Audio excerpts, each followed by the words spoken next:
Hello everyone. नमस्ते, सत श्री अकाल। आज की ये वीडियो बनाने का पर्पस वो स्टूडेंट्स और उनके पेरेंट्स हैं जिन बच्चों के अभी 12th के एग्जाम्स चल रहे हैं या हो गए हैं, किसी स्टेट बोर्ड के हो गए हैं या किसी के चल रहे हैं, जैसे सीबीएसई के भी अभी खत्म होने वाले हैं। राइट। ये उन स्टूडेंट्स के लिए और उन पेरेंट्स के लिए एक छोटी सी एक कंसल्टेशन वीडियो है और आई होप कि आप एंड तक जरूर सुने।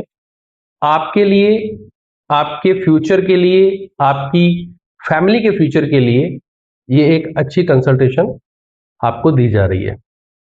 आपका विद्वान ग्लोबल में स्वागत है और मैं प्रिंस शर्मा, जो कि हमारा जो पर्पस है कि आप लोगों को सही गाइडेंस देना और सही तरीके से आपको अब्रोड में सेटल करवाना।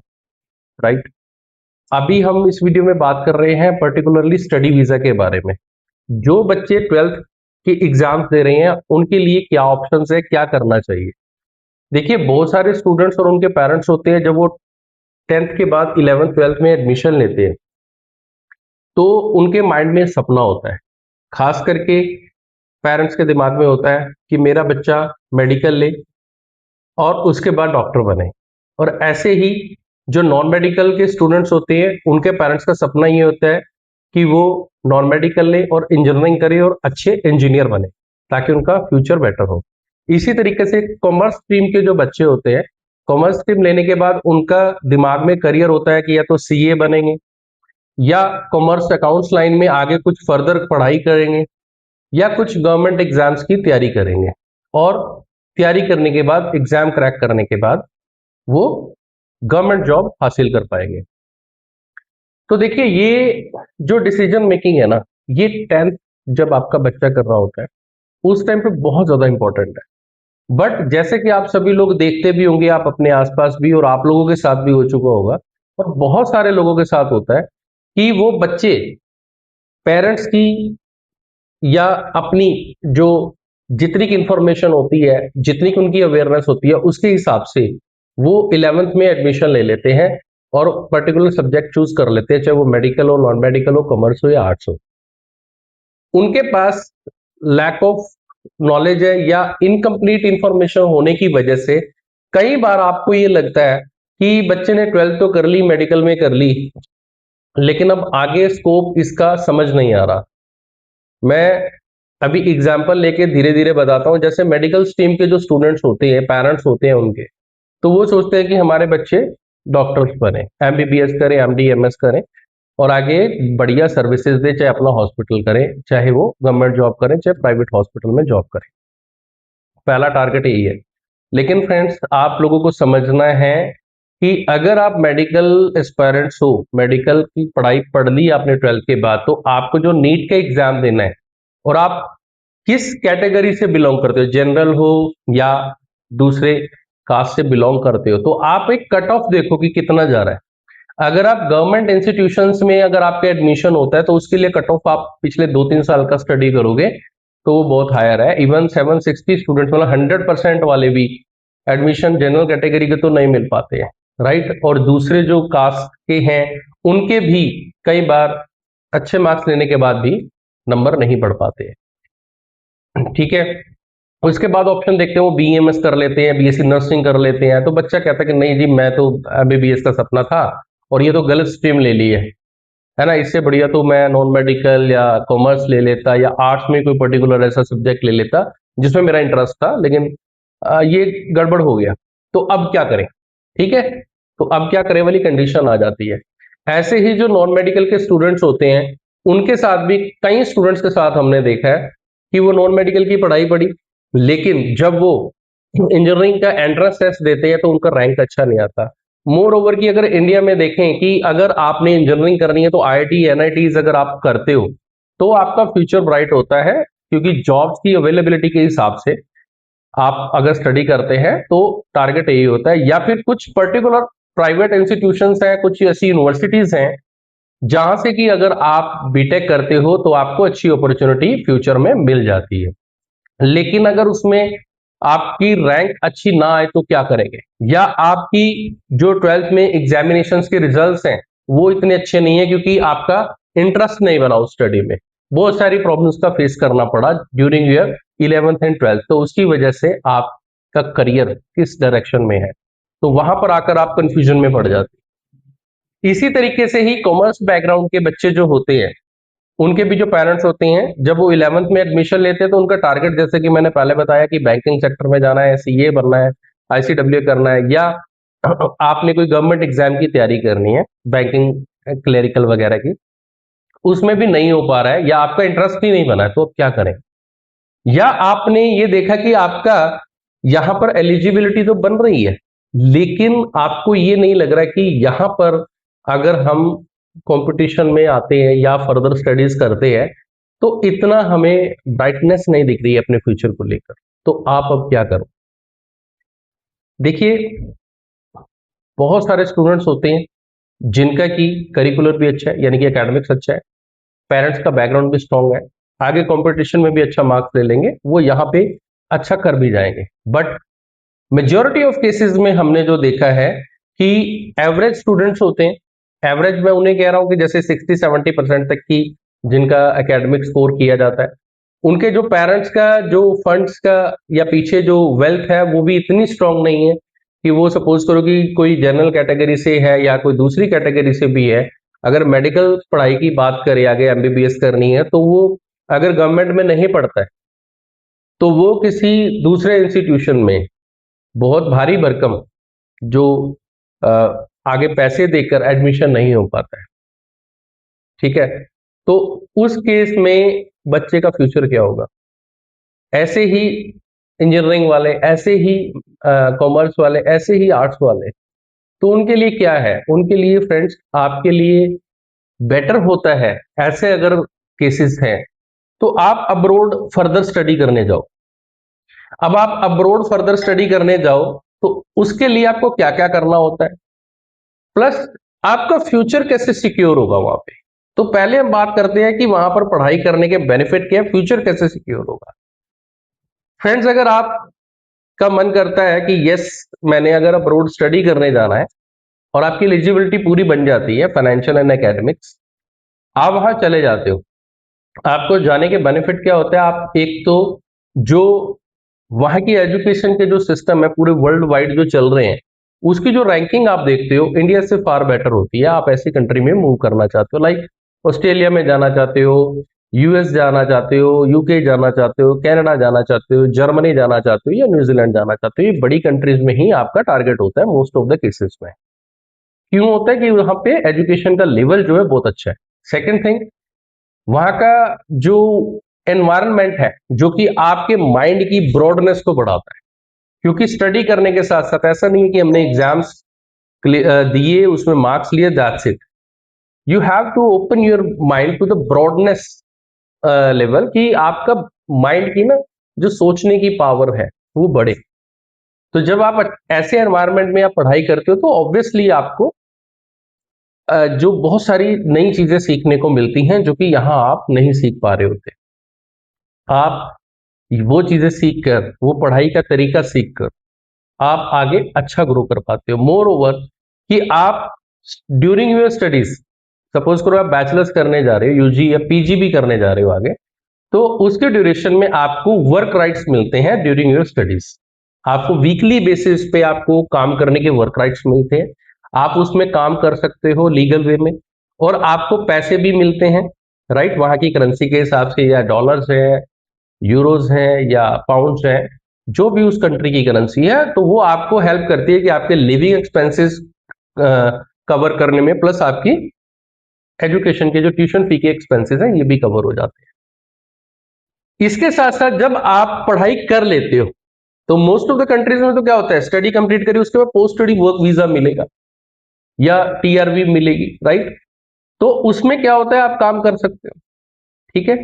और अगर आप उस ड्यूरेशन में आप पर्टिकुलर लाइन में जिसमें पढ़ाई करी है, आप उसी लाइन में अगर काम मिल जाता है, तो देन आपकी पीआर के पॉइंट्स, आप पीआर की फाइल को लगाने के लिए पॉइंट्स आप अर्न कर लेते हो, एलिजिबिलिटी कंप्लीट कर लेते हो, तो आप पीआर की परमानेंट रेजिडेंसी की फाइल आप सबमिट कर देते हो, और कुछ ही मंथ में या वीक्स में परमानेंट रेजिडेंसी आपको मिल जाती है, राइट?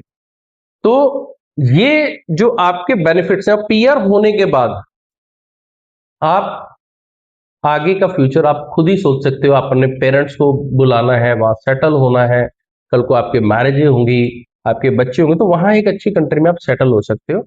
और अगर आप परमानेंट सिटीजनशिप लेना चाहते हो, अगर आपको वो कंट्री बहुत अच्छी लगती है, वो भी ले सकते हो। अदरवाइज आप कुछ साल वहां पर अच्छा अर्न करने के बाद आप बैक टू इंडिया आ सकते हो, यहाँ अपना कोई बिजनेस सेट कर सकते हो, या अच्छी जॉब अपॉर्चुनिटी मिलती है तो वो भी कर सकते हो।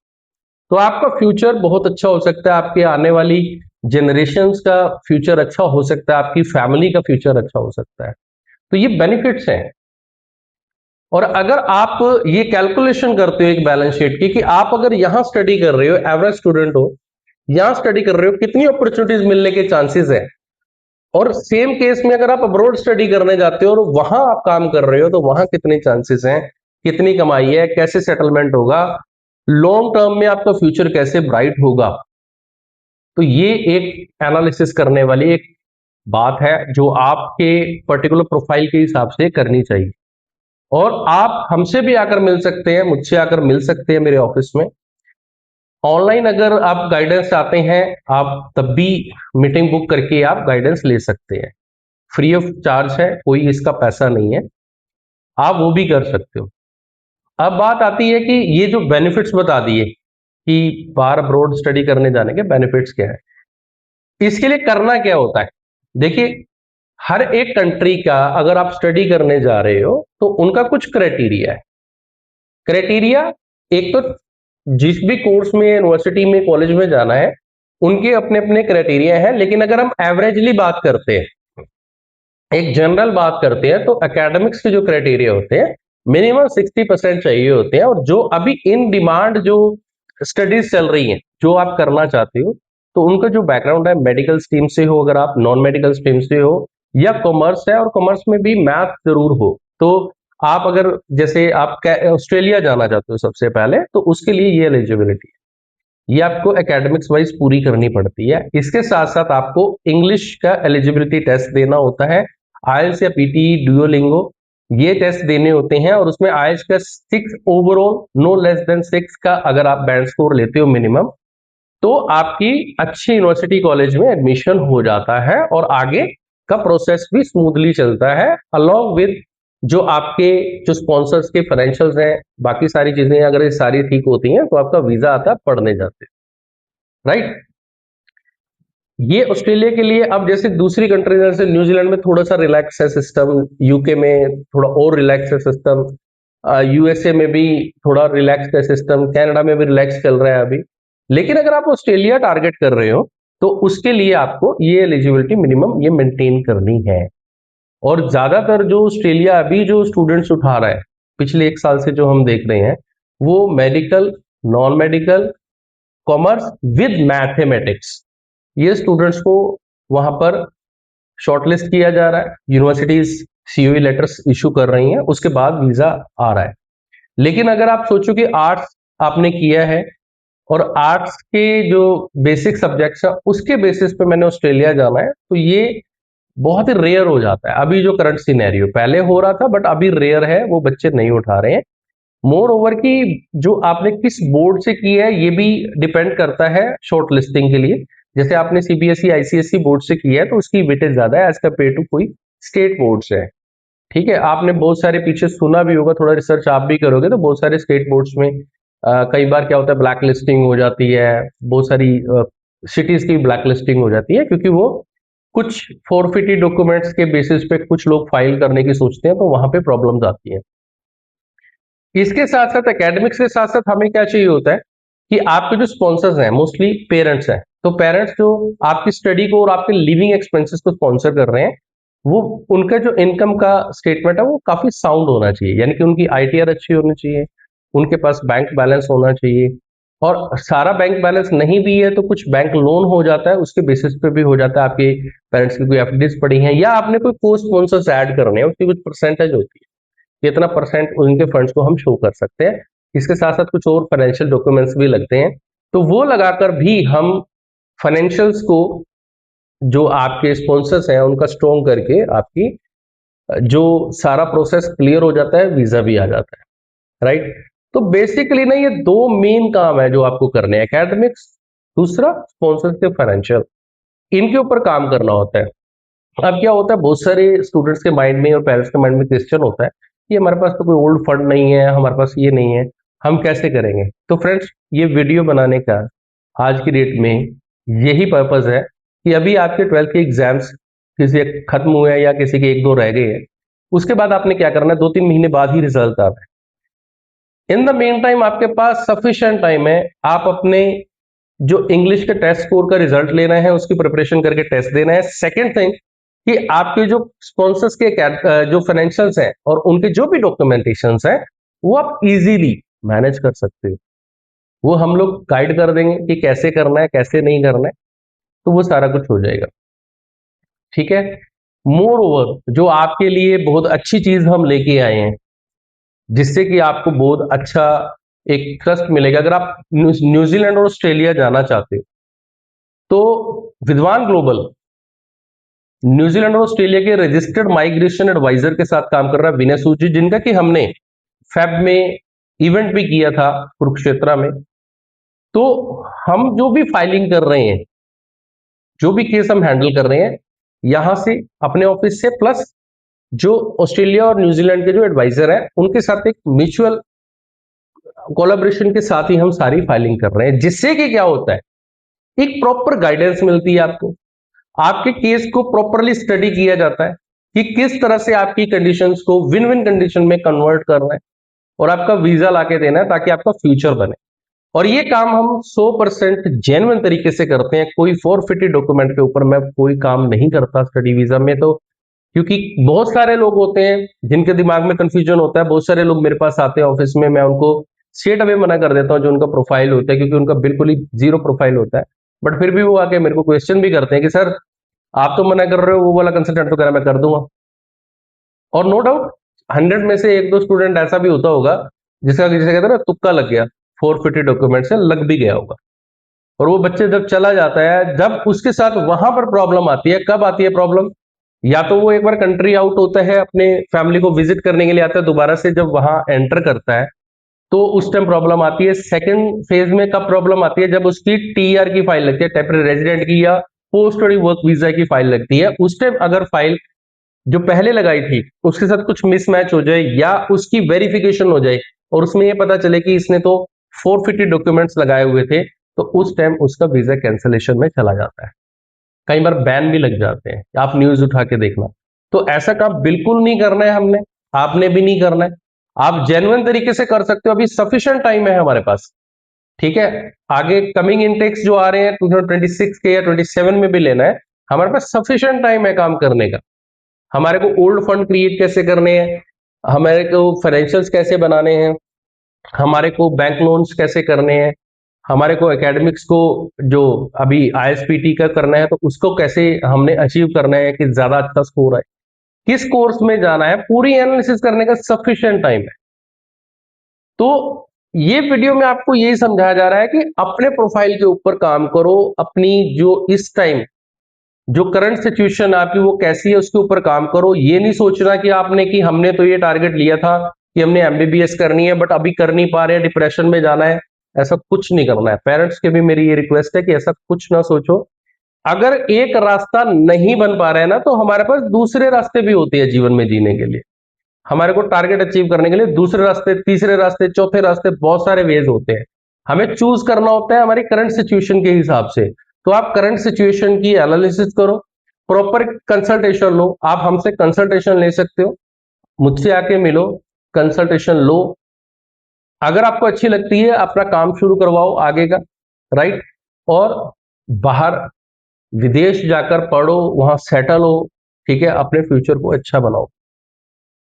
तो अगर आपकी दिमाग में कोई क्वेरी है या आप कंसल्टेशन लेना चाहते हैं तो स्क्रीन पर दिए हुए नंबर पर आप कॉल करें, टाइम लें और ऑफिस में आकर मिलें।